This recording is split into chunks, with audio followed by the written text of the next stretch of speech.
नाजरीन, आज़ाद कश्मीर में नई हुकूमत बनने जा रही है। बताया जा रहा है कि पिछले 4 सालों में 3 वज़ीर आज़म आ चुके हैं और अब ये चौथा वज़ीर आज़म जो है वो लाया जा रहा है। और ऐसे में पीपल्स पार्टी का वज़ीर आज़म आज़ाद कश्मीर के लिए तहरीक अदम एतमाद लाने का फैसला भी किया गया, जिसकी मंजूरी सदर आसिफ अली ज़रदारी ने दी है। इस पर बात करेंगे। शाह गुलाम कादिर, सदर नून लीग आज़ाद कश्मीर, हमारे साथ मौजूद हैं।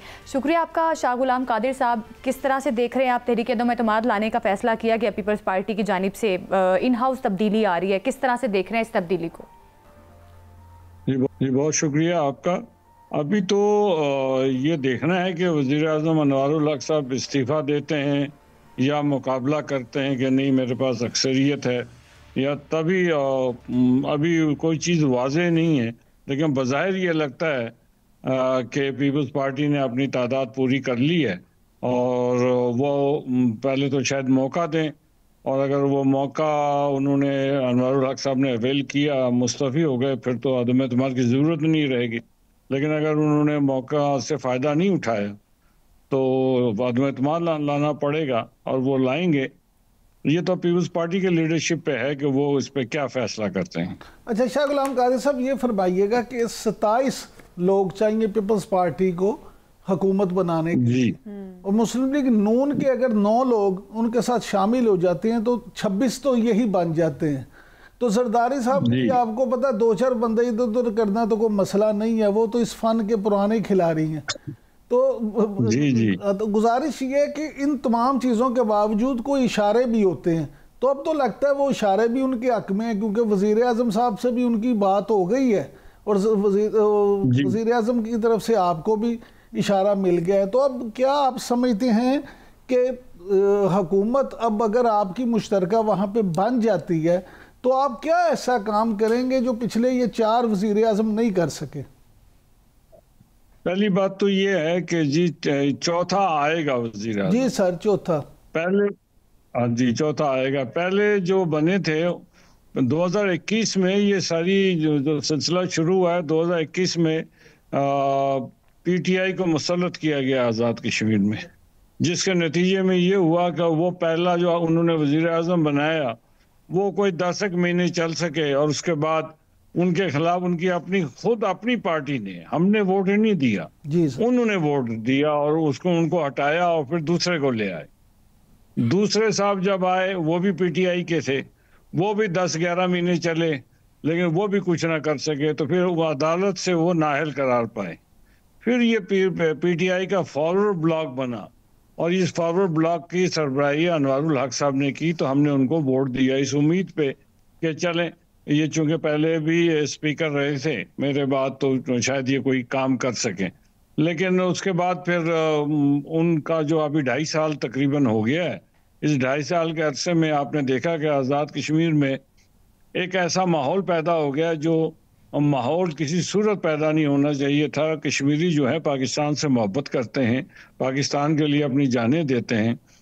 तो मैं खुद एलओसी पे रहता हूँ, लोग एलओसी पे रहते हैं, पाकिस्तानी फौज के साथ खड़े होते हैं, तो वहाँ पाकिस्तान मुखालिफ जज्बात उभरे, और वो क्यों उभरे ये एक अलग किस्सा है जो फिर किसी वक्त के लिए रख लेते हैं।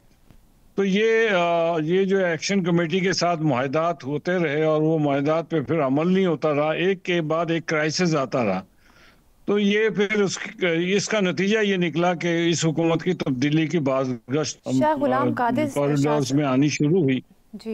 जी शाह गुलाम कादिर साहब, जी फरमाइएगा। हमने ये तय किया है कि पीपल्स पार्टी हुकूमत अगर बनाना चाहती है, 27 अरकान अगर वो इकट्ठे कर लेते हैं, तो ये उनके साबदीद पे, हम उनको वोट देने को नहीं जा रहे, ना उनके साथ। सर क्या वजह बनी कि आप लोग वोट देने भी नहीं जा रहे, हिस्सा भी नहीं बन रहे? सुन ले, बड़ी अहम बात शाह गुलाम कादिर साहब कह, यानी आप उनको वोट नहीं देंगे, ना उनके हक में देंगे ना मुखालफत में देंगे, ये आप ये कह रहे हैं? जी हम इस हुकूमत साजी के इस मरहले में किसी तरह शरीक नहीं है। जिसके पास अक्सरियत है हमारे अलावा, अगर जिसके पास अक्सरियत है वो हुकूमत बना ले। हम तो अपोजिशन में हमने बैठने का फैसला किया है, क्योंकि ये जो मखलूत हुकूमतों का तजुर्बा हमारा तो नाकाम रहा, तो इसलिए हम इस नाकामी को बार बार दोबारा ये तजुर्बा करने की हम जरूरत नहीं महसूस करते। अच्छा सर, ये फरमाइएगा कि जो चौधरी अनवारुल हक साहब थे उनको तो ताकतवर हलकों की भी सपोर्ट हासिल थी, लेकिन उसके बावजूद वो मामला जो है अगर आसान तरीके से नहीं चला सके, तो क्या आप समझते हैं कि पीपल्स पार्टी भी ये सारा कुछ जो है वो आशीर्वाद के साथ ही कर रही है? अब ये तो पीपल्स पार्टी को पता होगा कि आशीर्वाद है या नहीं है, क्योंकि हम इस पूरे अमल का हिस्सा नहीं है, तो इसलिए हमारा कोई इस मामले में कमेंट करना गैर जरूरी बात है। लेकिन एक बात मैं कहूँगा कि मशावरत से अगर कोई काम किया जाए, मशावरत अगर अनवारुल हक साहब जारी रखते सियासी जमातों से, तो शायद ये दिन देखना ना पड़ता और आज़ाद कश्मीर के ये हालात ऐसे ना होते। प्रोसीजर का वो हिस्सा चूंकि आपने बनना चाह रही, आपने अपने हिसाब में घिरे रहे। जी सर, क्या समझते हैं कि तलाल चौधरी साहब ने भी अपने तहफ़्फ़ुज़ात का इजहार किया वज़ीर आज़म आज़ाद कश्मीर से, उन्होंने कहा कि हम हिस्सा नहीं बनेंगे। फिर मुस्लिम लीग नून के पार्लिमानी लीडर साबिक़ वज़ीर आज़म आज़ाद कश्मीर, उनकी जानिब से भी कहा गया कि PMLN हिस्सा नहीं बनेगी। तो इसके पीछे क्या है, खाली यही वजह है कि वज़ीर आज़म आज़ाद कश्मीर अच्छा परफॉर्म नहीं कर सके, या इसकी एक और वजह ये भी है कि विफाक में हमने देखा PMLN पीपल्स पार्टी के दरमियान इख्तलाफात रहे, या वो इख्तलाफात भी एक वजह है? देखिए ना, हम आज़ाद कश्मीर बहुत छोटा सा खित्ता है। हम पाकिस्तान के बड़ी सियासत में मुदाखलत नहीं करते, ना हम चाहते हैं कि इसमें उसका हिस्सेदार बने। हमारा तो सिंपल है कि लोकल इश्यूज हैं हमारे आज़ाद कश्मीर में। उन लोकल इश्यूज के बुनियाद पे हमने आज से 4-5 दिन पहले, आपने शायद मेरी स्टेटमेंट नहीं पढ़ी, 4-5 दिन पहले मैंने स्टेटमेंट दे दी थी कि हम इस ना मौजूदा हुकूमत के साथ रहना चाहते हैं और उसमें से अपोजिशन में बैठना चाहते हैं, और साथ ही अगर हुकूमत तब्दील होती है तो हम उसमें भी हिज़्ब इख्तिलाफ में बैठेंगे। ये तो 4-5 दिन पहले हमने स्टेटमेंट दे दी, इसको क्लियर कर दिया। लेकिन शाह साहब ये फरमाइएगा कि अब वज़ीर आज़म साहब के साथ राब्ता जो हुआ है प्रेसिडेंट साहब का, तो क्या आप समझते हैं कि ऐसा हो सकता है कि मुस्लिम लीग नून हुकूमत साजी में तो पीपल्स पार्टी की मदद करे और उनको वोट दे दे, लेकिन उस तरह से हुकूमत में शामिल ना हो, वजारतों में शामिल ना हो, जिस तरह के यहाँ वफाक में और पंजाब में पीपल्स पार्टी ने किया? देखिए, बुनियादी तौर पर अभी तक चूंकि पीपल्स पार्टी ने हमसे ना वोट मांगा है, ना ताउन मांगा है, और बल्कि जो पीपल्स पार्टी के साथी हैं वो खुश हैं कि वो खुद अपने तौर पर जो है वो तादाद पूरी कर रहे हैं। तो मेरा नहीं ख्याल कि ना वो मांगेंगे तो ना हम देंगे।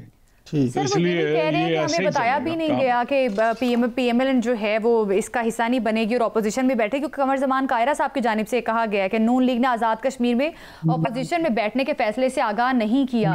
तो ये फिर क्या कोई रिफ्ट है? बज़ाहिर तो ऐसा ही लग रहा है। मेरा ख्याल है कि वो पहले हुकूमत बनाने के लिए अपने बात को मुकम्मल करें। अब हमने उनको तो नहीं बताना ना, कि वो बताएंगे कि हमारी तादाद पूरी है। अगर उन्होंने जरूरत महसूस की कि जी आपने आके हमें वोट हमसे मांगेंगे तो हम बताएंगे उनको।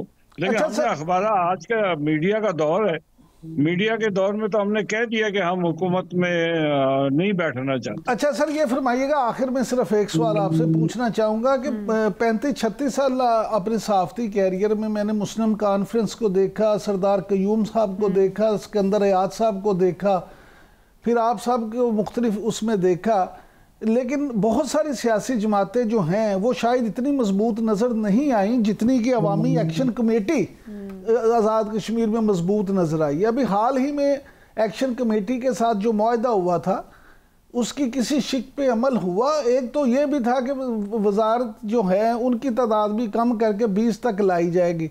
तो आप क्या देखते हैं, एक तो ये फरमा दीजिए अमल क्यों नहीं हो सका, और दूसरा क्या जो नई हुकूमत बनने जा रही है वो अवामी एक्शन कमेटी के साथ मामलात को अच्छी तरह से तय कर पाएगी? ठीक है, पहली बात तो ये है कि अवामी एक्शन कमेटी इसलिए बनी और इसलिए कामयाब हुई कि अपोजिशन का रोल ही खत्म हो गया था, क्योंकि सारी बड़ी पार्टियां एक तरफ हुकूमत के साथ हो गई तो एक गैप पैदा हुआ, उस गैप का फायदा उन्होंने उठा लिया।